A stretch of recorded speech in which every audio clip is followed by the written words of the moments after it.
নমস্কার বন্ধুরা, সরকারি স্কিম চ্যানেলে আপনাদের স্বাগতম। অন্নপূর্ণা ভাণ্ডারের সবার টাকা কেন ঢোকেনি?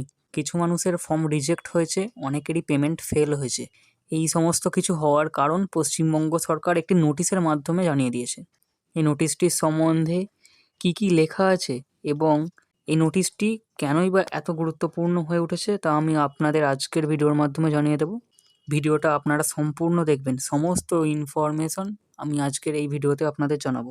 তাই চ্যানেলে নতুন হলে অবশ্যই সাবস্ক্রাইব করে দেবেন। এখনও পর্যন্ত অন্নপূর্ণা যোজনায় 1.62 কোটি মহিলারা আবেদন করেছেন এবং 1.22 কোটি মহিলাদের আবেদন অ্যাপ্রুভ করা হয়েছে, কিন্তু 27.83 লক্ষ মহিলাদের আবেদন বাতিল করা হয়েছে। এই যে সংখ্যাটা, এই সংখ্যাটা অত্যন্ত বেশি। এদের আবেদন বাতিল হওয়ার কারণ কি তা আমি আপনাদের অবশ্যই সেই নোটিশে যা বলা ছিল তাই আমি একটি এখানে পিডিএফের আকারে লিখে এনেছি, আমি আপনাদের পরিষ্কারভাবে জানিয়ে দেবো। নোটিশে বলেছে যে আয়কর প্রদানকারী মহিলা, অর্থাৎ যে সকল মহিলারা আয়কর প্রদান করেন তাদের অ্যাপ্রুভ করা হয়নি, তাদের অ্যাপ্লিকেশান বাতিল করা হয়েছে। এবং 3টির বেশি যাদের পাকা ঘর আছে তাদেরকে এতে অংশভুক্ত করা হয়নি, অর্থাৎ তাদের রিজেক্ট করা হয়েছে। এবং জিএসটি নাম্বার, যাদের নামে জিএসটি নাম্বার আছে, মানে যারা আর কি ব্যবসায়ী, তাদের জিএসটি নাম্বার করা বাধ্যতামূলক হয়ে পড়েছে এখন। এই জিএসটি নাম্বারে যারা জিএসটি প্রদান করে তাদেরকে এই অন্নপূর্ণা ভাণ্ডারের টাকা দেওয়া হয়নি। লেখা আছে এই সমস্ত কেস যাদের আছে তাদের ফিল্ড লেভেল ভেরিফিকেশান, অর্থাৎ বাড়ি ভেরিফিকেশান শুরু হবে। এবং এই সমস্ত কিছু মানে ফিল্ড লেভেল ভেরিফিকেশানে যা জানা যাবে তা আধিকারিকেরা তাদের আপলোড করবে, সেটা পোর্টালের মধ্যে, তাদের নির্দিষ্ট পোর্টাল আছে, সেই পোর্টালে আপলোড করবে।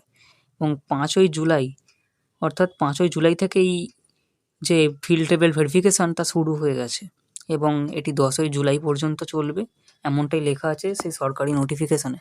ভেরিফিকেশানের পর আধিকারিকেরা আবেদনকারীদের রিজেকশনের আসল কারণ জানিয়ে দেবে। অর্থাৎ আপনাদের বাড়িতে যে সকল আবেদনকারীরা রিজেক্ট হয়েছেন তাদের বাড়িতে যে আধিকারিকেরা ভিজিট করবে ভেরিফিকেশানের জন্য, তারাই আপনাদের জানিয়ে দেবে কেন আপনারা রিজেক্ট হয়েছেন, অথবা আপনাদের পেমেন্ট ফেল হলে তা হওয়ার প্রধান কারণ কী।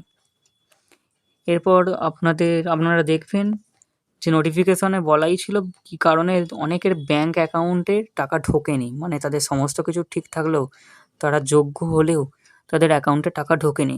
তার প্রধান কারণ হচ্ছে ব্যাঙ্ক সংক্রান্ত সমস্যা।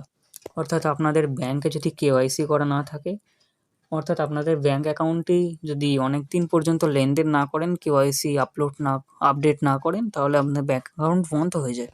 অথবা সার্ভারের কোনো সমস্যা হলে, আবার আধার সংক্রান্ত সমস্যার কারণেও অনেকের টাকা ঢোকেনি। অর্থাৎ ডিবিটি লিঙ্ক যাদের করা নেই, ব্যাঙ্কের সঙ্গে আধার কার্ডের লিঙ্ক যাদের করা নেই, তাদেরও কোনো রকম টাকা ঢোকেনি। এই 2 সমস্যার কারণে অনেক মানুষের টাকা ঢোকেনি। বাট এই সমস্ত যে সমস্যা, তাতে আবেদনকারীকে ব্যাঙ্ক এবং আধার সেন্টারে যোগাযোগ করার কথা বলা হয়েছে।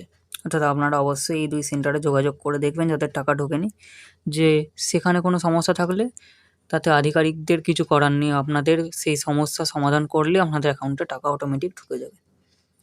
এছাড়াও জেলা পরিষদকে এই বিষয়ে বিশেষ ব্যবস্থা নেওয়ার কথাও জানানো হয়েছে। সরকারি নোটিফিকেশনে এই সমস্ত তথ্যই জানানো হয়েছিল, তা আমি আপনাদের ডিটেলস ভিডিওয়ে জানিয়ে দিলাম। নোটিফিকেশনটি ইংলিশে ছিল, অনেকের বুঝতে সমস্যা হতে পারে, তাই আমি বাংলায় স্পষ্টভাবে আপনাদের জানিয়ে দিলাম। আপনারা নির্ভয়ে থাকবেন এবং আপনাদের অনেকেরই নোটিফিকেশনে জানানো হয়েছে আপনাদের অনেকেরই ফর্ম রিজেক্ট হয়েছে, আবার তাদের আন্ডার এনকোয়ারিতে আনা হয়েছে, অর্থাৎ আপনাদের ভেরিফিকেশান করা হবে। তার সত্ত্বেও যদি আপনারা অযোগ্য প্রমাণিত হন, তখন আপনাদের ফর্মটি রিজেক্ট করা হবে। এবার আপনারা জানাবেন আপনাদের বাড়িতে কি ভেরিফিকেশান কমপ্লিট হয়েছে, আপনাদের ফর্ম কি অ্যাপ্রুভ হয়েছে নাকি রিজেক্ট হলো, তা আপনারা স্ট্যাটাসের মাধ্যমে নিশ্চয়ই জানতে পেরেছেন, তা আপনারা কমেন্ট বক্সে জানাবেন এবং আপনাদের মতামত দেবেন। এই সমস্ত বিভিন্ন ইনফরমেটিভ ভিডিও আমি আমার এই চ্যানেলে প্রকাশ করে থাকি, তাই আপনারা চ্যানেলটিকে অবশ্যই সাবস্ক্রাইব করে নেবেন এবং ভিডিওটি ভালো লাগলে লাইক করবেন। ভিডিওটা শেষ পর্যন্ত দেখার জন্য অসংখ্য ধন্যবাদ।